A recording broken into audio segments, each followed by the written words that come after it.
in. I honestly had a free shot on him. He was struggling, he was looking at the floor, his head was turning away. And it's that last shot, that last one shot or two shots that could do some serious damage in this sport. The referee's in there, the referee is 6 inches away from the fighters.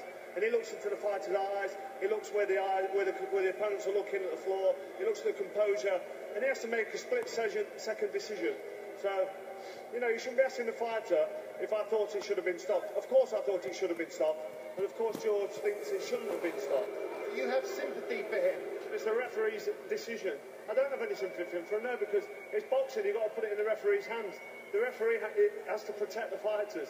And I had a free hit on him. You can't let me have a free hit on someone, it's dangerous. George, how badly hurt were you at the end?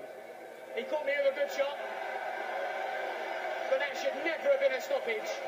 If you look, probably knew enough every round beforehand, I had Cole buzzed, and buzzed much heavier.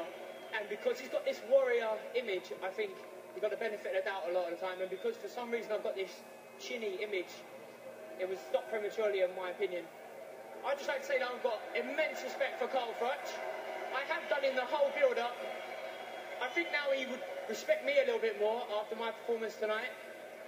I tried to shake his hand right at the end and he wasn't interested. He cooled down for a little bit. And then he came and he spoke and he said some kind words. But to come into an arena being booed because I stuck to a game plan. I had to come in and upset Froch, tell him the truth. And Ed, I told you what was going to happen in the first 3 rounds. We can watch it back. We know what happened. And now I'm getting cheered.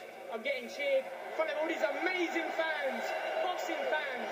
I'm so proud to come in and give this display and for all these people to believe in me. I know I'm going to be a great fighter and I feel I had it taken away from me tonight, unjustly. But I'll be back. I'll be back fitter and stronger. Eddie needs to make this happen. I'm just gutted. I'm truly gutted. Carl, did George win your respect tonight? As a fighter, I've never had disrespect for him. I've always respected him as a boxer. I said that on the build-up. But as a person, it was antagonising me and being very disrespectful and being rude and silly and a bit childish. And I said all that, so I said what I had to say. And I'm a man of my word. I stand by my conviction. I'm not going to go in there and have a fight with him. I respect him as a fighter. He's a good fighter, and I know what he can do. I've seen him fight time and time again. He's coming to the fight unbeaten. And he's definitely earned more respect from me as a fighter in there tonight. More respect. I would have respect from him as a fighter. As a person, he's been very, very childish, very disrespectful, and a little bit stupid and downright rude. So I've had a problem with that. So until I shake his hand, I wanted to have a chat with him, have a talk to him, mano a mano, tell him what I thought of him, ask him my opinion, ask him his opinion on what he said and why he said it, and deal with it like men. And we had a chat, he gave me an answer, I was satisfied with that. You know, he was trying to get under my skin for a reason. It didn't work, and I've got a lot more respect for him as a fighter, and I've got a little bit more respect for him as a person because he's held his hand up proudly tonight. He's coming here, he's had a really good go. He got booed into the arena, yes, and he's getting cheered out of the arena, and that's fair enough because he's just given a champion of the world a really, really good fight at 25 years old. When I was 25 years old, I honestly say I couldn't have done that. I turned professional at 25. So for him to come here and do that, you've got to give him respect for what he did in there. But if somebody's going to misbehave outside and be silly, then I'm not going to all of a sudden beat him in the ring like I said I was going to. And let's not forget who won here. Let's not forget who defended the titles. The referee made a decision there. The referee jumped in and stopped the fight based on his decision. It's a very, very educated decision from Howard Foster. He knows what he's doing. He's a very experienced referee. When he watches the fight back, he might think differently. He might not change his mind. But one thing's for sure, he can come again, George. He's 25, 26 years old. He's just given a world champion a really, really good fight.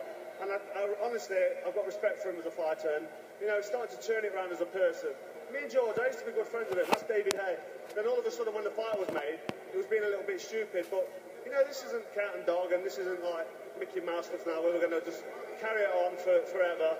We're two men. We've gone in here. We've given each other a good fight, and it was a good fight. And we've given the crowd and the paying customers at home a fantastic fight and entertaining evening. They've had their money's worth from myself and from George Groves. So I think we both deserve respect, and we're both fighters. Of course we respect each other. Of course we do as fighters. It doesn't matter if we get on out of the ring. When we're in that ring, that four-cornered circle, that nobody in this arena really knows what fighters go through and what we do. They come here like old gladiator fans to watch two gladiators at work, and try and potentially do some serious damage to each other. And that's what we're doing there tonight. We're going there and we fought like warriors. So, you know, everybody's got to have respect for both of us.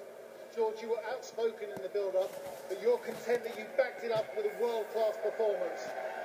If we go back and look at what I said, in Cole's words, I didn't speak about him in a positive light enough, and I was critical of certain aspects of his boxing. I feel I exploited a lot of those weaknesses tonight.